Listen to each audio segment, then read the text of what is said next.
Hey, what's going on in here? I be dropping it.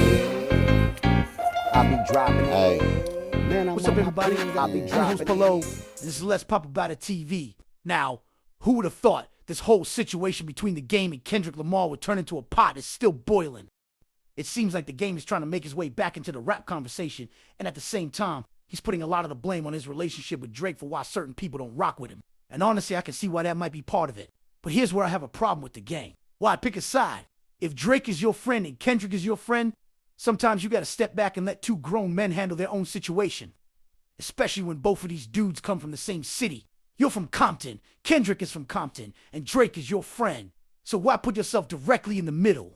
Because from the outside looking in, it almost seems like Kendrick not getting back to you played a part in you choosing a side. And that's the part I don't understand.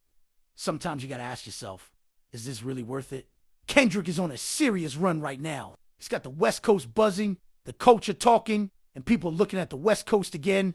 But the Game has already established himself. You don't have to chase somebody else's momentum to prove that you still belong. And then there's this whole bogeyman conversation. Because sometimes the bogeyman only pops up when it's time to make noise. But the problem is, you could pop up at the wrong time. And right now, if the Game's calling Kendrick out because Kendrick isn't responding, this might be one of those situations where the timing is completely wrong. Now, I understand this could be bigger than rap. There's history here. There are relationships here. There's the streets, the West Coast, Compton, loyalty, and everything that comes with it. But if we're being honest, this could become one of the biggest situations happening on the West Coast right now. Because the real question isn't just the Game versus Kendrick. The question is, feel like he who better really than Kendrick. carries the crown for Compton and It's called should Game. Kendrick even give Feel the like Game he his better than attention? Kendrick.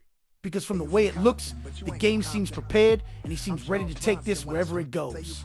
But Kendrick has been on a major run. So should he give the Game the light? Or should he keep moving and let the Game talk? That's what I want to know from y'all. Should Kendrick respond to the Game or should he leave this one alone?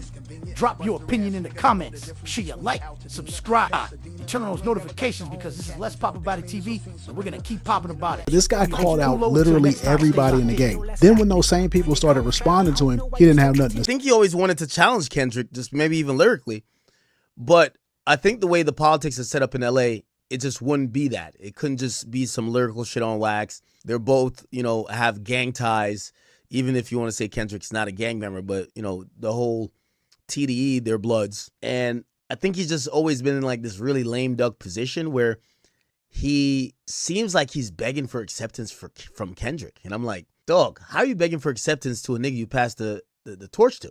Honestly, I think the Game wanted to do so much gang politics. Show me a rooftop, I shouted, and the nigga y'all thought was king